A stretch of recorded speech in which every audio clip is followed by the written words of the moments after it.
That is for RA department students. Today our topic is interaction with the K-shell line spectrum characteristics radiation. Radiation की characteristics इसमें बताएंगे. When the electron from the filament with an energy greater than K-shell energy collides with the electron in the K-shell of an atom, the electron will be ejected from the atom.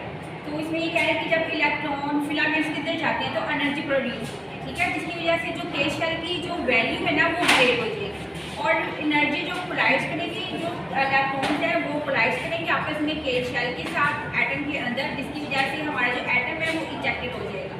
अब ये देखें, ये मैंने आपको बताया ये हमारे पास क्या है, सारे इलेक्ट्रॉन है इसके अंदर, ठीक है. ये जैसे ही रेडिएशन अंदर आई तो अंदर से सारे डिस्टर्बेंस हो जाएगी, इजेक्टेड हो स्टार्ट हो जाएगा, जिसको प्रोजेक्टाइल इलेक्ट्रॉन बोलेंगे, ठीक है. उसके बाद the gap will be filled from the electron falling from the L shell. फिर इसके बाद क्या है कि जो इलेक्ट्रॉन्स हैं वो एल शेल की तरफ गिरने शुरू हो जाएंगे. ये देखें, ये हमारे पास समझे K शेल है, ये एल शेल है, ये एल शेल है. ये जैसे ही एनर्जी जो है वो अंदर ड्रॉप होगी, यहाँ से कोलैप्स करते हुए इलेक्ट्रॉन हमारे पास एल शेल इस फेज में आ जाएंगे, ठीक है. एल शेल की तरफ सारे इलेक्ट्रॉन जो है मूव कर जाएंगे.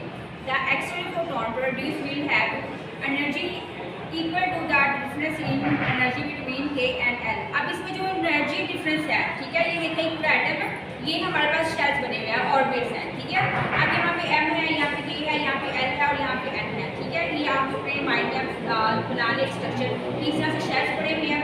तो ये कह रहे हैं कि जितने भी हमारे पास जब एक्स-रे की एनर्जी प्रोड्यूस होगी, ठीक है, तो हमारे पास K और ये यहाँ पे K और L के दरमियान सारी एनर्जी जो है वो फॉलिंग हो रही है, ठीक है. यहाँ पे एनर्जी जो है वो सारी इकट्ठी होकर एक्स-रे ट्यूब के अंदर जाएगी. The energy of catalytic radiation increase with increasing atomic number. जैसे एनर्जी जो है रेडिएशन इंक्रीज होगी उसके साथ एटॉमिक नंबर भी इंक्रीज होता जाएगा, ठीक है. और द टारगेट एलिमेंट और टारगेट एलिमेंट की तरफ चले जाएंगे. 20% of x-ray production by this method. 20% x-ray जो प्रोडक्शन होती है हमारी बीम की वो इस मेथड से होती है. इसमें ये था कि हमारी जैसी एटम के अंदर एनर्जी जाएगी तो यहाँ पे K शेल और L शेल के साथ कोलैप्स कर जाएंगे, ठीक है. जब एनर्जी यहाँ पे कोलैप्स होगी तो सारे इलेक्ट्रॉन K शेल से L की तरफ चले जाएंगे. जब L शेल की तरफ जाएंगे तो सारे जितने भी एलिमेंट्स हैं, जितने भी इलेक्ट्रॉन्स हैं वो बाहर की तरफ मूव कर जाएंगे और हमारी एक्स-रे की प्रोडक्शन जो है इस मेथड से होगी. कल हमने पढ़ा था कि इलेक्ट्रॉन जब मूव करते हैं, ठीक है, तो वो आगे आगे फॉल होते जाते हैं, जिसकी वजह से हमारी जो रेडिएशन है एक्स-रे की वो इस मेथड से बनती है. ये सारा इलेक्ट्रॉन्स का ही काम होता है. उसके बाद है catalytic x-ray are produce following ionization K shell electron when an outer shell electron fall fill star vacancy of K shell and x-ray is limited.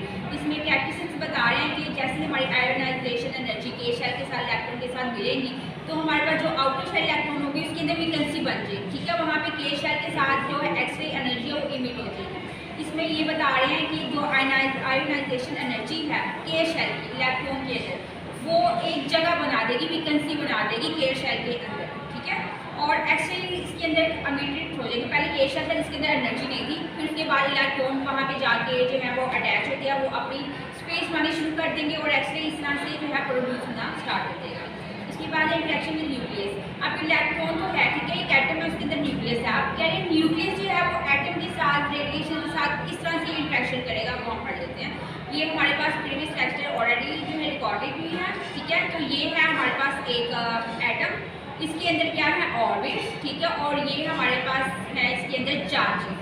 अब बाहर से जितने भी यहाँ से एनर्जी जितनी भी आएगी, ठीक है, वो हमारे न्यूक्लियस पे अटैक नहीं कर सकती, ठीक है, इंटरेक्शन नहीं हो सकता क्योंकि इसके अंदर चार्जेस हैं. जैसे ही ये एनर्जी इसके अंदर प्रोड्यूस होगी तो हमारे जो चार्जेस की जो एनर्जी है वो हमारी रेडिएशन को डिस्टर्बेंस कर सकती है, इस वजह से हमारी इमेज ब्लर हो सकती है. तो जितनी भी हमारे पास एनर्जी है हाई की, ठीक है, वो हमारे न्यूक्लियस के साथ इंटरेक्शन नहीं कर सकती. न्यूक्लियस के अंदर चार्जेस होंगे पॉजिटिव नेगेटिव, ठीक है, तो इस वजह से हमारी इमेज है वो खराब हो सकती है. द हाई स्पीड इलेक्ट्रॉन पास है the nucleus of the atom. कह रहे हैं कि जो हाई स्पीड इलेक्ट्रॉन होंगे वो न्यूक्लियस जो एटम के अंदर न्यूक्लियस होगा उसके पास से गुजर जाएंगे, ठीक है, लेकिन उसको क्रॉस नहीं कर सकते, ठीक है, उसको क्रॉस नहीं कर सकेंगे. Get reflected and loss energy in the form of x-ray photon. The greater the deflection of the incident photon the higher the energy release x-ray photon. इसके बाद कह रहे हैं जो ग्रेटर डिफ्लेक्शन होगी इंसिडेंट फोटोन की वो हाई एनर्जी के साथ होगी. ठीक है। 80% जो एक्सरे प्रोड्यूस मेथड थे जो हमने पीछे पढ़ा, ठीक है।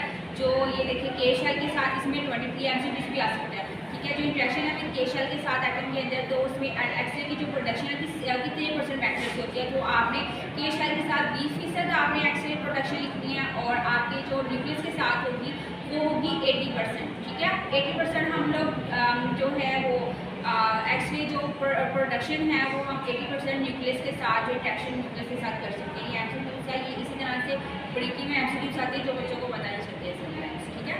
तो ये हमारा basic interaction between the x-ray method, ये हम लोग कल पढ़ेंगे, ठीक है।